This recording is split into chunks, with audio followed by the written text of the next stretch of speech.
The Roman Senate wasn't just a group of old men in togas, it was the most powerful political machine in ancient history, and understanding how it worked reveals the blueprint for modern democracy itself.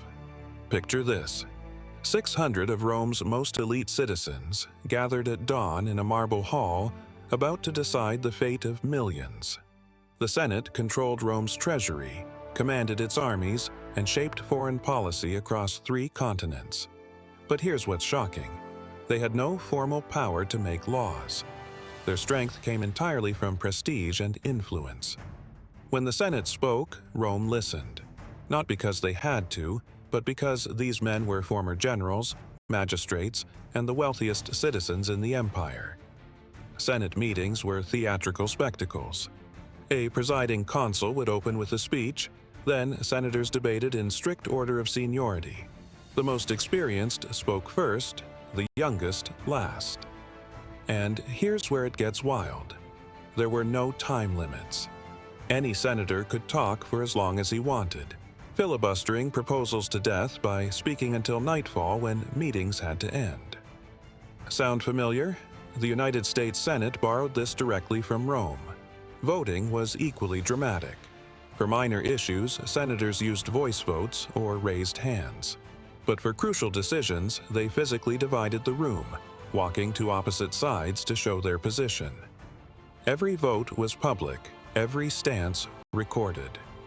Senators could be heckled, applauded, or booed during debates, and personal attacks were fair game. If you insulted a senator, he could interrupt and respond immediately.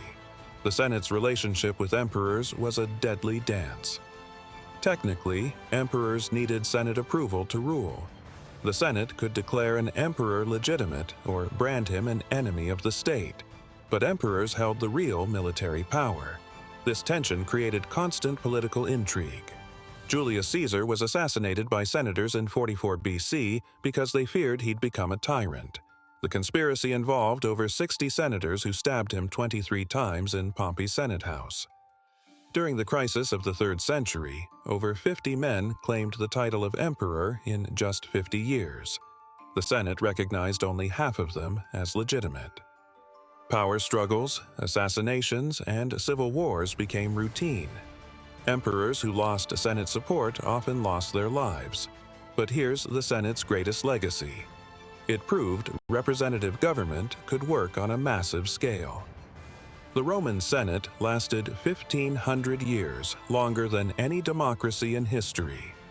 Its structure influenced the Italian Republic, the British Parliament, and the United States Congress. The separation of powers, checks and balances, the filibuster, even the word senator itself, all come from Rome.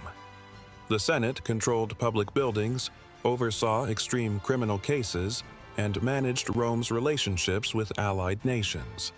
They awarded military triumphs, distributed land to veterans, and could even elect a dictator during emergencies, though only for 6 months maximum.